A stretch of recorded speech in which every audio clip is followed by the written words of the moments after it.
ਕਿ ਸਵੇਰ ਪੈ ਗਈ ਤੇ ਅਸੀਂ ਇੱਥੇ ਸੁਰ ਰੱਖਿਆ ਵੀ ਇਹਦੀ ਘਰ ਦੀ ਕੁਰਸੀ ਇੰਨੀ ਉੱਚੀ, ਤੇ ਇੱਕ ਬੰਦਾ ਗੱਲ ਕਰ ਰਿਹਾ ਸੀ ਤੇ 7 ਮਿੰਟ ਲੰਮੇ ਪੈ ਕੇ ਸਿਰਫ ਹੱਸਦੇ ਸੀ। ਮਜ਼ਾ ਲੈ ਰਹੇ ਗਾ। ਹਾਂ ਹਿਸਾਬ ਨਾਲ, ਯਾਨੀ ਇੱਥੋਂ ਸ਼ੁਰੂ ਹੋਈ ਗੱਲ ਕਿ ਇਹਨਾਂ ਦੇ ਮਕਾਨ ਦੀ ਏਡੀ ਉੱਚੀ ਕੁਰਸੀ ਆ ਕਿ ਇਹਨਾਂ ਦਾ ਮਤਲਬ ਫਿਰ ਕੁਰਸੀ ਉੱਚੀ ਆ ਤੇ ਫਿਰ ਉਸ ਤੋਂ ਬਾਅਦ ਘਰ ਆ, ਫਿਰ ਉਸ ਤੋਂ ਬਾਅਦ ਉਹਦੇ ਉੱਪਰ ਚੁਬਾਰੇ ਆ। ਹਾਂ ਵੀ ਮਤਲਬ ਇੰਨਾ ਉੱਚਾ ਵੀ ਇਹਨੇ ਇਸ ਤੋਂ ਲੈ ਲਿਆ ਇੱਥੋਂ ਮੇਨ ਮਹੱਲੇ ਚੋਂ ਛੱਡ ਕੇ ਵੀ ਇਹੋ ਦੀ ਕੁਰਸੀ ਬੜੀ ਉੱਚੀ ਹੈ, ਤੇ ਉਹ ਕਿੱਥੇ ਚੱਕ ਚੁੱਕ ਚ ਚਲਾ ਗਿਆ। ਤੇ ਅਸੀਂ ਇਸ ਖਿੱਚ ਤੇ ਹੁਣ ਉਹਦੇ ਤੇ ਲੱਗੇ ਹਾਂ। ਦੁਖਤਾ ਹੋ ਰਹੀ। ਹਾਂ ਕਹਿੰਦਾ ਇਹਦੇ ਬਿੜਵਾਦ ਮਾਰੀ, ਓਏ ਥੱਲੇ ਆਏ, ਤੇ ਏਡੀ ਉੱਚੀ ਕੁਰਸੀ ਦਾ ਭਰਾ ਥੱਲੇ ਹੁੰਦਿਆਂ ਏਡੀ ਦਾੜੀ ਹੋ ਗਈ, ਬਜ਼ੁਰਗ ਹੋ ਗਿਆ। ਉਹਨੇ ਥੱਲੇ ਆ ਕੇ ਕਿਹਾ, ਅੱਬਾ ਜੀ ਨੇ ਮੈਨੂੰ ਆਵਾਜ਼ ਮਾਰੀ, ਕਹਿੰਦੇ ਉਹ ਤੇ ਪੁੱਤਰ ਨੂੰ 13 ਸਾਲ ਹੋ ਗਏ ਫੋਨ ਤੇ।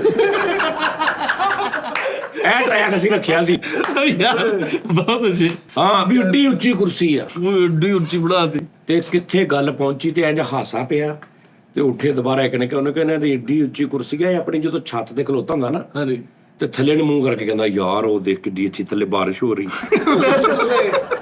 ਥੱਲੇ ਗਹਿਰਾਈ, ਏਡੀ ਉੱਚੀ ਕੁਰਸੀ ਆ।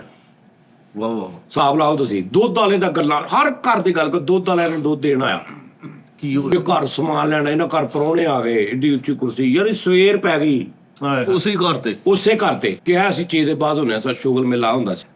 ਫਿਰ ਉਹਦੇ ਵਿੱਚ ਸ਼ਰਾਰਤਾਂ ਕੀ ਹੋਣੀਆਂ ਕਿ ਸਾਡੇ ਮਹੱਲੇ ਇੱਕ ਕਰਿਆਨੇ ਵਾਲਾ ਵਾ, ਸ਼ੀਦਾ ਪਕੌੜਿਆਂ ਵਾਲਾ, ਰਦਾਬਾਦ ਚ ਮਸ਼ਹੂਰ ਆ, ਬੜੇ ਲੋਕ ਜਾਣਦੇ ਹੋਣੇ। ਹੁਣ ਉਹ ਮੱਕੀ ਮਾਰਕੀਟ ਨਾਸ਼ਤਾ ਲਾਉਂਦੇ ਨੇ। ਓਕੇ। ਉਹਦੇ ਨਾਲ ਕੀ ਅਸੀਂ ਚੇਦਾ ਕਰ ਰਹੇ ਹਾਂ। ਉਹਦੇ ਨਾਲ ਦੀ ਮੇਰੀ ਦੁਕਾਨ ਹੁੰਦੀ ਸੀ ਮੂੰਗਫਲੀ ਚਲਗੋਜ਼ਿਆਂ ਦੀ, ਡਰਾਈ ਫਰੂਟ ਦੀ।